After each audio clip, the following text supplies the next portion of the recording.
Imagine being so lazy that your own father kicks you out, leaving you to fend for yourself in a remote mountain cabin. Sounds harsh, right? Well, for a young man named Bill, this was his reality. And strangely, it was the very thing that saved his life. This is a story about purpose, survival, and discovering who you are when everything is stripped away. Bill was the epitome of aimless. His days were a blur of sleeping in, playing video games, and avoiding any and all responsibility. His father, a man hardened by years of honest labor, had reached his breaking point. He loved his son, but he saw him wasting away, a ghost in his own life. One morning, the ultimatum was delivered. "You're a man now, Bill," he said, his voice firm but tinged with a sadness Bill didn't understand. "It's time you learned to live like one." And just like that, Bill was driven hours away from the city to a small, dusty cabin his grandfather had built decades ago. The deal was simple: survive the winter, and he could come home. But there would be no money, no care packages, no calls for help. His only companion was his old, loyal dog, Max. His father left him with an axe, a fishing rod, a rifle with a handful of bullets, and a final cryptic piece of advice: "The mountain will teach you what I could not." The first few days were a nightmare. The silence of the forest was deafening. The cold seeped into his bones. Hunger, a sensation Bill had only known as a mild inconvenience, became a constant, gnawing pain. He tried fishing, but the line tangled. He tried hunting, but the forest was vast and his skills were non-existent. He spent his time pacing the small cabin, cursing his father, cursing his luck, feeling a despair so profound it felt like a physical weight. Max would just watch him, his tail giving a slow, uncertain wag, as if he too was wondering if they would make it. One evening, staring into the dying embers of his poorly made fire, Bill hit rock bottom. He was cold, starving, and utterly alone. He thought about giving up, about just letting the cold take him. But then he looked at Max, who nudged his hand, his brown eyes filled with an unwavering trust. In that moment, something shifted inside Bill. It wasn't just about him anymore. He had to survive for Max. The next morning, a different Bill woke up. Driven by a primal need, he picked up the axe. His hands, soft and uncalloused, blistered within minutes.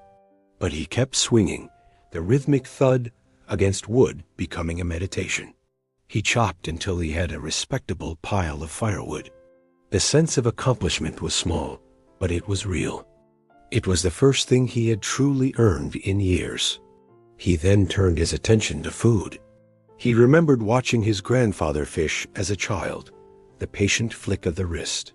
He tried again and again.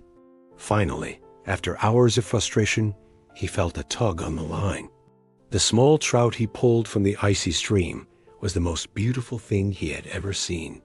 He cooked it over the fire he had built, sharing a piece with Max. It tasted better than any gourmet meal he'd ever had. Days turned into weeks. Bill learned the rhythm of the mountain.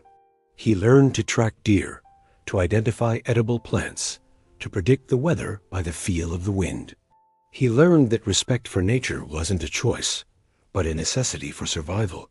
Every task, from mending the cabin roof to stocking the pantry with dried meat and berries, filled him with a quiet pride he had never known. His body changed, growing lean and strong. But the biggest change was internal. The fog of apathy that had clouded his mind for so long began to lift. He started to see the beauty around him, the way the sunrise painted the peaks in hues of orange and pink, the silent grace of a doe and her fawn, the intricate patterns of frost on the window pane. He was no longer just surviving. He was living truly and deeply. He often thought of his father. The anger had long since faded, replaced by a profound, dawning gratitude.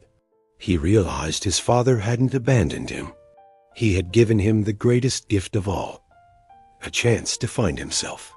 One day, while tracking a rabbit, he stumbled upon something unexpected. Tucked away in a small, hidden crevice in a rock face was an old, weathered tin box. Prying it open, he found a journal. The handwriting was his grandfather's. As he read the entries, a new layer of the story unfolded. His grandfather wrote about his own struggles, his fears, and his love for the mountain. He wrote about building the cabin not just as a shelter, but as a sanctuary, a place to reconnect with what truly matters. But then, the journal took a darker turn. His grandfather wrote about a recurring illness, a weakness in his limbs, and a fog in his mind. He described the same listlessness, the same lack of motivation that had plagued Bill. It was a rare hereditary condition, a neurological disorder that manifested as extreme lethargy and depression if left untreated by a rigorous, physically demanding lifestyle. The doctors had told him that constant, hard physical labor was the only thing that could keep the symptoms at bay. Suddenly, everything clicked into place. His father's harshness, his desperate push for Bill to be active, his final words, "The mountain will teach you what I could not." It wasn't a punishment. It was a prescription. His father had seen the early signs of the same illness that had afflicted his own father and had taken this drastic, desperate measure to save Bill's life. He hadn't kicked his son out to punish him for being lazy. He had sent him away to cure him. As the first snow of winter began to fall, Bill saw a familiar truck making its way up the mountain path. His father stepped out, looking older, more worried than Bill had ever seen him.